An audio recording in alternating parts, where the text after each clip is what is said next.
I'd like to introduce to you currently my favourite housing minister. The Right Honourable Wendy Lovell, who's Minister for Housing, Minister for Early Childhood Development and something else that I can't remember, but the main gig for us is Minister for Housing.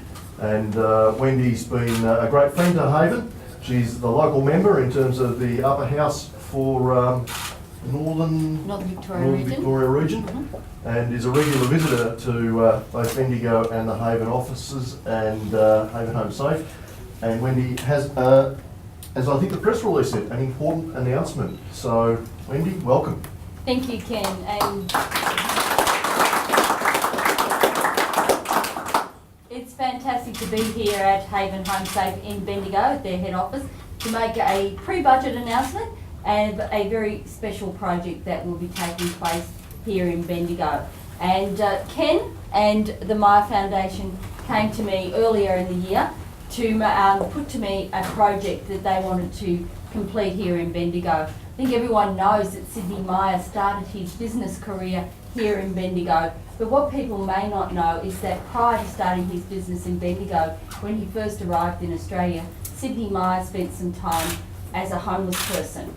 So the Myer Foundation and the Myer family, through their Yugelbar Foundation, wanted to make an investment to celebrate their 100 years in Bendigo of something that would help people who were suffering the same thing that Sidney Myer had suffered when he first came to Australia, homelessness. And they put to me that if I was to give them $4 million from government contribution, they would raise the other $2 million towards this $6 million project. And so it's fantastic that I'm able to say that the state budget on Tuesday will include that $4 million contribution from state government. But this project is actually a great example of what can be used and what can be achieved when we have great innovative thinking at a local level, when governments and housing associations and indeed community organisations move together. A fantastic effort from the Myer family to underwrite that other $2 million, but there's also contributions that are coming from Haven and from other philanthropic sources. But I'd particularly like to mention the contribution that's come from Bendigo for homeless youth, and I see Luke Owens over there, the head person. Come out the front, Luke, because I think we all should really congratulate Luke on his.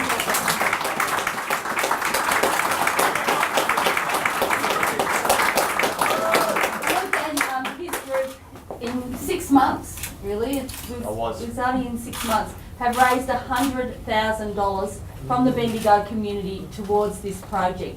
A fantastic effort from a group of young people, and I know that there's many others here who have helped you along the way in raising that money, but a sensational effort. Yep. Yeah, Absolutely. so congratulations, Luke, and thank you for that. And I know that it's only 6 months because I remember writing the cheque to give you your first $100 towards $100,000. But a small contribution in the scheme of things. I'm glad you enjoyed the CD.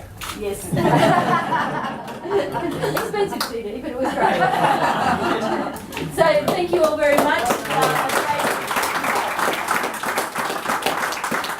The best thing about this project is we will be able to do this without any borrowings.